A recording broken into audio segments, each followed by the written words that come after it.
India कल को अगर चाइना पंगे लेगा तो चाइना को उसी की भाषा में सबक सिखाने की हिम्मत रखता है। ये चीज चाइना कैलकुलेट कर ही नहीं पाया और इस चीज का बेनिफिट इंडिया को मिला। भर भर के कंपनियां फॉरेन डायरेक्ट एफडीआई लेके आई और इंडिया में इन्वेस्टमेंट करना शुरू कर दी। 4 साल में इंडिया की जो जीडीपी ग्रोथ है वो $2 बिलियन से $2 ट्रिलियन से $4 ट्रिलियन पहुंच चुकी है सिर्फ 4 साल में। क्यों?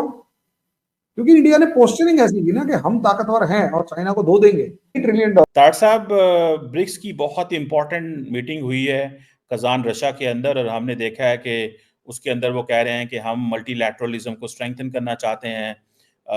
इंपॉर्टेंट डेवलपमेंट यह है कि 5 साल बाद Xi Jinping and prime minister Modi ने भी हाथ मिलाया। वो भी एक बहुत बड़ी इंपॉर्टेंट डेवलपमेंट है। सुनने में आ रहा है, कई लोगों का कहना यह है कि भारत जो है वो पाकिस्तान की मेंबरशिप को रोक रहा है। कईयों ने कहा है कि पार्टनर कंट्री के तौर पे इंडिया टर्की और पाकिस्तान की मेंबरशिप ब्रिक्स के अंदर ब्लॉक की है इंडिया और चाइना ने। टर्की की मेंबरशिप ब्लॉक करने में top of the list China का नाम आ रहा है और इंडिया ने भी एक्सेप्ट नहीं किया कि टर्की को ब्रिक्स में शामिल किया जाए और पाकिस्तान की मेंबरशिप भी ब्लॉक। खान और आप देख रहे हैं मेरा खास शो डिबेट विद शाइला और आज का जो शो है वो बहुत ज्यादा स्पेशल होने वाला है। दिल थाम के बैठ जाएं क्योंकि भारत ने फिर से जो है अपना कार्ड प्ले कर दिया है। जी बिल्कुल, हम बात कर रहे हैं आज ब्रिक्स समिट के अंदर होने वाली मुलाकात की, जिसके ऊपर अमेरिका, जापान, पाकिस्तान, दुनिया भर की लीडरशिप की नजरें थी कि क्या शी जिनपिंग और मोदी साहब की क्या मुलाकात होगी, क्या रशिया सक्सेसफुल हो जाएगा जो रशिया चाहता था कि वो अमेरिका को प्रेशराइज करे, वेस्ट को एक सीक्रेटली मैसेज दे कि आप जितने भी सैंक्शन 15,000 16,000 के करीब सैंक्शन अगर आप रशिया पे लगाते हो तो रशिया स्मार्टली जो है ब्रिक्स से एक मैसेज क्या देने वाला है। तो मैसेज ये आया है कि 5 साल के बाद मोदी साहब और शी जिनपिंग ने 50 मिनट की मुलाकात की और ये हाथ मिलाने के लिए 5 साल तक वेट करना पड़ा। बहुत बड़ी डिप्लोमेटिक विन समझी जा रही है। और साथ साथ अगर बात की जाए तो इंडिया क्या चाहता है, चाइना के साथ ताल्लुकात को नॉर्मलाइज करना चाहता है। इंडिया ने क्या पैगाम दिया इस 50 मिनट की स्पीच में कि हम जो है ग्लोबल पीस चाहते हैं और ये पूरी दुनिया को पता है कि जब तक चाइना और इंडिया एक नहीं होते ग्लोबल पीस को कहीं ना कहीं पे थ्रेट रहता है। तो इतनी बड़ी अचीवमेंट ब्रिक्स समिट, क्योंकि 16वां समिट हो रहा है कजान के अंदर, रशिया होस्ट करवा रहा है। रशिया भारत का बहुत ही प्यारा, बहुत ही खूबसूरत फ्रेंड है और वाकई रशिया ने यह साबित किया है कि उससे अच्छा और सगा दोस्त भारत का कोई नहीं, क्योंकि जो चीन को मोदी साहब के सामने बिठा सकता है वो सिर्फ व्लादिमीर पुतिन ही कर सकते हैं। ये बहुत ही कहते हैं मिसालेदार टॉपिक है जियोपॉलिटिक्स का। इसके ऊपर डिस्कशन करने के लिए हमारे साथ एक बहुत ही खूबसूरत पर्सनालिटी, जानी मानी, हमेशा आपको एंटरटेन करते रहते हैं, सर हरि मोहन है, उनको वेलकम कहते हैं। Thank you so much sir हमारे शो को ज्वाइन करने के लिए। शाला जी थैंक यू। मेरी खूबसूरती मेरे हेयर स्टाइल में है, उसके लिए शुक्रिया।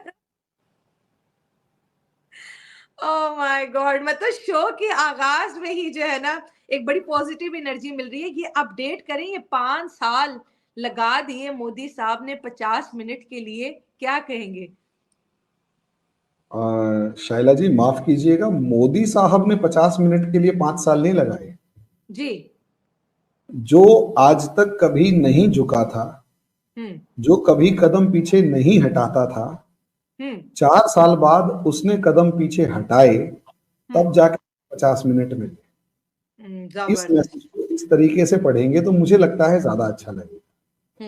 हमारे को चाइना से कोई ये नहीं था, ठीक है बिजनेस एज यूजुअल चल रहा था, हमारा काम चल रहा था। डर इंडिया को छोड़ना है, चाइना को है। अब इस चीज का नहीं है कि ठीक है जी इंडिया से लड़ाई होगी तो क्या होगा ना। चाइना को डर किसका है? चाइना को डर है अमेरिका का। कि इस चीज के अंदर हमें मानना पड़ेगा कि अमेरिका चाइना के पीछे पड़ चुका है। डोनाल्ड ट्रंप ने जिस तरीके से चाइना अमेरिका के बीच में जो रिलेशंस थे उनको जिसे कहते हैं सबसे निचले लेवल पर पहुंचाया, आज असलियत में जो सिचुएशन है वो वहीं जाकर खड़ी हो रही है। हमें समझना, असलियत में अगर आप देखेंगे तो आपको एक चीज समझ में आएगी, और अमेरिका का एक इकोनॉमिक वॉर चल रहा है और उस इकोनॉमिक वॉर में अमेरिका चाइना को फूटी आंख देखना नहीं चाहता। और चाइना जिस लेवल पर ग्रो कर रहा था, है नहीं था, क्योंकि इस क्वार्टर में अगर चाइना की ग्रोथ रेट देखेंगे, जीडीपी ग्रोथ रेट, तो वो 0.9% है। और चाइना जैसी इकोनॉमी को अपनी ग्रोथ रेट को मेंटेन करना, अपनी पॉपुलेशन को बनाए रखने के लिए और सिस्टम को चलाए रखने की मेंबरशिप ब्लॉक करने में top of the list China का नाम आ रहा है, और इंडिया ने भी एक्सेप्ट नहीं किया कि टर्की को ब्रिक्स में शामिल किया जाए, और पाकिस्तान की मेंबरशिप भी ब्लॉक की गई है। तो इसके ऊपर जो डिटेल्स हमारे सामने आ रही हैं वो आपके सामने रखते हैं। इसमें कई एक ऐसे आर्टिकल्स भी पब्लिश हो रहे हैं और एक रशियन डिप्लोमेट हैं जिन्होंने इसको ऐसे एनालाइज किया है, तो वो वाली खबरें भी चल रही हैं।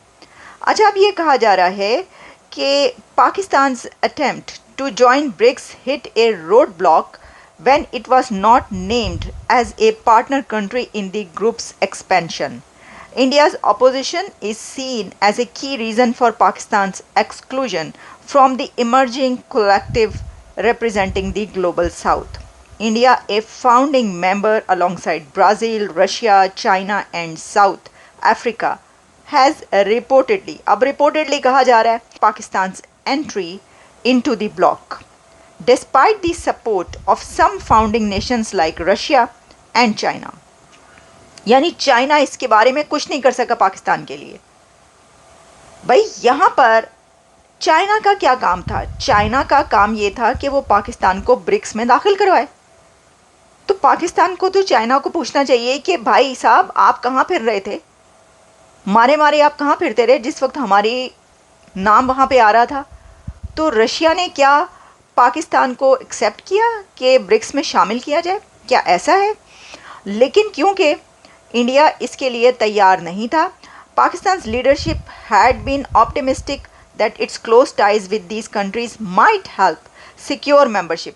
किसके साथ सिक्योर टाई है? चाइना के साथ। और तो ब्रिक्स का कोई मेंबर ऐसा नहीं है जिसके साथ इतनी गहरी टाइज हो, चाइना के साथ है ना पाकिस्तान की। तो फिर इसके अंदर ये लिखा है कि जी close ties with these countries.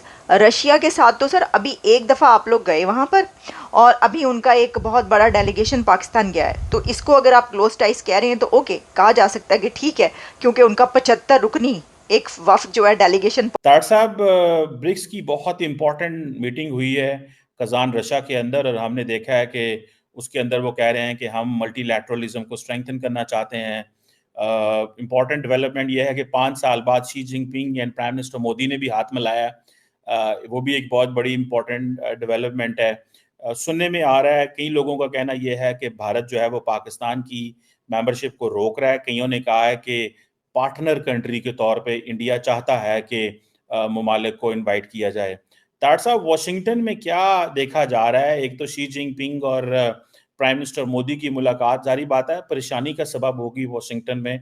वो तो अमेरिका एज ए प्रॉक्सी, कई लोग कहते हैं, इंडिया को इस्तेमाल करना चाहते हैं अगेंस्ट चाइना। चाइना ने शायद वो जो एक ड्रीम है उसको भी जो है वो नुकसान पहुंचाया है। आप कैसे देखते हैं खासतौर पे शी जिनपिंग मोदी की मुलाकात, और पुतिन साहब जिसको आइसोलेट किया जा रहा था, लेकिन तकरीबन 32-36 के ममालिक के करीब जो ममालिक हैं वो उनके पास पहुंच गए। How do you see this development sir? Cheema साहब, उस खित्ते के अंदर बिल्कुल नई ग्रुपिंग हो रही है, नए इत्तेहाद बन रहे हैं, नई तैयारियां हो रही हैं।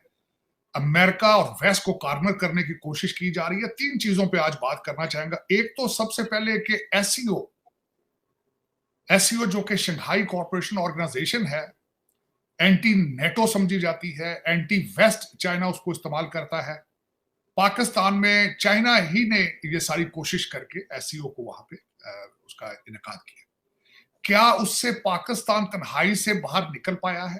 पहला उसका जो अहदाफ था, पहला टारगेट था, क्या इट वाज अचीव्ड?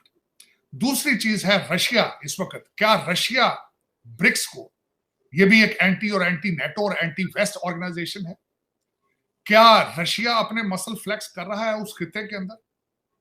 तीसरी बात है कि मोदी साहब ने अंडर गिवन सर्कमस्टांसेस वेस्ट को एक जैब फेंका, एक थप्पड़ लगाया उन्होंने। क्या वो इफेक्टिव है? चौथा सवाल इससे ये होगा कि इस नए इत्तेहाद से पाकिस्तान की इंपॉर्टेंस मजीद बढ़ेगी अमेरिका की नजर में।